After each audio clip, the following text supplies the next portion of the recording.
अस्सलामु अलैकुम वरहमतुल्लाह।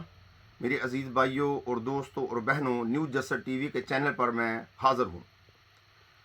मैं आप सबको खुश आमदीद कहता हूँ और आपसे मैं गुजारिश करता हूँ कि बराए मेहरबानी मेरे इस चैनल को सब्सक्राइब कर दें, वीडियो को लाइक कर दें और इसको शेयर भी करें ताकि ये दूसरों तक पहुँच कर उनका भी फ़ायदा हो और आपको भी अजर मिले। आज की हदीस मुबारक कुछ इस तरह है। हज़रत साद रज़ी अल्लाह ताला अन्हु बयान करते हैं कि नबी अकरम सल्लल्लाहु अलैहि वसल्लम से दरियाफ्त किया गया कि किन लोगों पर सबसे ज़्यादा मसाइब आते हैं। आप सल्लल्लाहु अलैहि वसल्लम फरमाया, अंबिया इकराम अलैहिस्सलातु वस्सलाम पर, फिर जो इनके बाद अफजल हैं, आदमी को इसके दीन के हिसाब से ही आजमाया जाता है। अगर तो वो अपने दीन में पुख्ता हो तो इसकी आजमाइश भी सख्त होती है, और अगर वो दीन में नरम और कमज़ोर हो तो इसकी आजमाइश भी सहल होती है।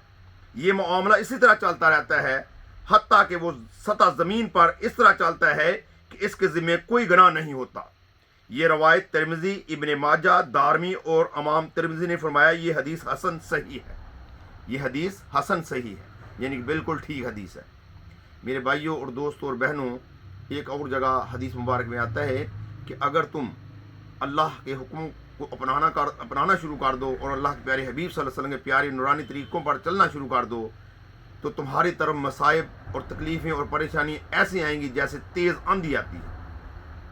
तो मेरे भाइयों और दोस्तों, ये आजमाइशें, ये तकलीफ़ें, ये परेशानी इंसान को आजमाने के लिए होती हैं कि उसका अल्लाह पर कितना ईमान होता है। इन परेशानियों में, इन तकलीफ़ों और इन असाइब में परेशान नहीं होना चाहिए, साबित कदम रहना चाहिए। अगर साबित कदम रहेंगे तो हम कामयाब हो जाएंगे और अल्लाह की नेमत जन्नत के वारिस बनेंगे। अल्लाह से दुआ है कि अल्लाह ताला हम गुनाहगारों को साबित कदम रहने की तौफीक अता फरमाए। अस्सलामु अलैकुम व रहमतुल्लाह।